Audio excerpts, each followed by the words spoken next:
Bosku, gimana? Masih lancar puasanya kan? Insya Allah aman jaya sampai akhir ya. Nah, buka puasa paling afdol menurut ajaran Rasulullah adalah dengan 3 butir kurma dan air putih. Makanya nggak heran, setiap bulan Ramadan, kurma selalu diburu umat muslim. Penjualannya pun meroket berkali lipat sampai nilainya MM-an bos. Miliar, hihi, nggak percaya? Kita telusuri yuk sentra penjualan kurma di Jakarta. Di mana lagi kalau nggak di Tanah Abang, Jakarta Pusat. Di sini pedagang besar dan kecil semuanya berbagi lapak menyediakan semua kebutuhan Ramadan. Hai, Assalamualaikum bos. Nah, aku owner dari Istana Kurma. Mau kasih tahu nih jenis-jenis kurma yang bikin cuan. Ikuti terus ya di Cuan Bos.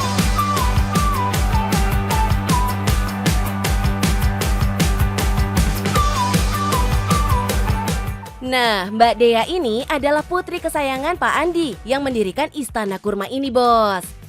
Padahal dulunya Pak Andi cuma ikut-ikutan teman jualan sajadah. Ia pun merasakan tuh merintis bisnis dari lapak pinggiran jalan. Tapi sekarang udah berkembang jadi segede dan selengkap ini. Emang bisnis kurma dan kawan-kawannya ini gak ada matinya, bos.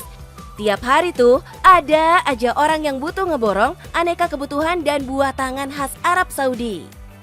Kalau cuma sejadah aja masih kurang lengkap gitu. Akhirnya papa tuh cari ide gitu ya. Apa nih? Oh, kayaknya kurma. Kebetulan juga ada kolega temennya dia yang sebelumnya tuh jual kurma gitu. Kenal lah gitu sama importer kurma. Akhirnya papa memberanikan diri untuk menjadi grosir besar gitu seperti ya sekarang ini. Nah, Pak Andi dan Mbak Dea tuh dapat kurma-kurma impornya juga langsung dari berbagai negara di Timur Tengah saja. Modalnya dulu 5 jutaan buat kulakan beragam kelas kualitas kurma, mulai dari yang premium sampai yang murah meriah. Kayak yang ini nih, kurma ajwa, salah satu yang paling the best. Manfaat dan khasiatnya jempolan, mulai dari mengatasi masalah pencernaan dan mengatasi berbagai penyakit seperti gangguan jantung dan bahkan diabetes. Si ajwa ini juga disebut kurma nabi yang rasanya luar biasa sedapnya. Bintang berikutnya ini nih, kurma mejul yang endut-endut banget. Rasanya legit dan dagingnya tebal. Nah, kalau cari yang harganya merakyat, ya ini, kurma sukari yang konon paling disukai keluarga kerajaan Arab. Hihi, biar murah, tapi kesayangan sultan nih. Harganya mengikuti jenis dan kualitas ya. Ada tuh kurma yang per 10 kilonya cuma 300 ribuan. Artinya sekilo ya cuma 30 ribuan. Sampai yang kelas termahalnya ada kurma ajwa antara 250 sampai 300 ribuan per kilo. Terus kurma mejul California sekitar 400 ribuan per kilo.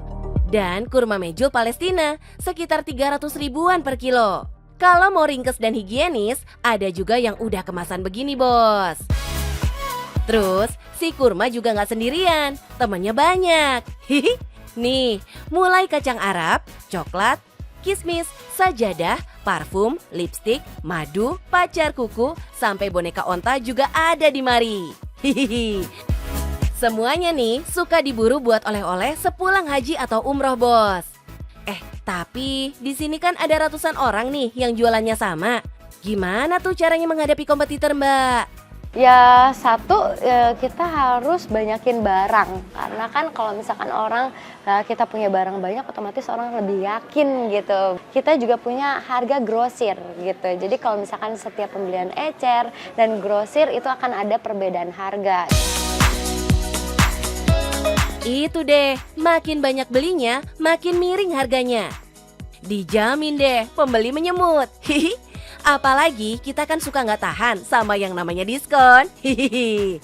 Hasilnya penjualan pun jos gandos melenting tinggi, bos. Kalau di toko, di selain yang online ya, kalau sebulan sendiri kita bisa dibanderol sampai dengan 1 miliar mungkin kalau misalkan lagi kondisi seperti sekarang ya gitu. Per 1 bulan palingnya sekitaran 500 juta itu. Ini mah namanya kebanjiran cuan. Belum lagi penjualan online-nya. Makin rajin Mbak Dea posting promo di sosmed bos, makin naik tuh angka penjualan digitalnya. Laris manis. Kalau misalkan omset pasti banyakan ke offline ya, karena kan orang bisa milih-milih, bisa lebih percaya. Kalau online kan belum tentu, kadang-kadang dia pesan katanya dengan harga yang murah, tahu-tahu barangnya dikirimnya kurang baik.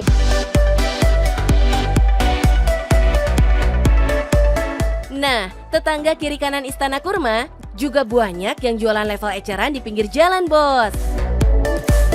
Misalnya Bang Mukti nih, yang pilihan kurmanya gak kalah kualitasnya. Tapi harganya agak selisih nih bos, lumayan kan? Hihi. Kalau Azwa ada yang 250 paling murah kalau sekarang. Ada yang 280, ada yang 300. Yang 300 itu yang kastol dia, yang kastol yang pada besar-besar, paling mahal.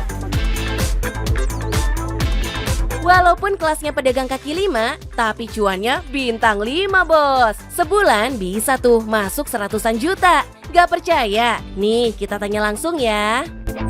Kalau sebulan semuanya totalnya lebih dari 100 lah insya Allah. Tergantung itunya, pengeluarannya gimana, yang belinya.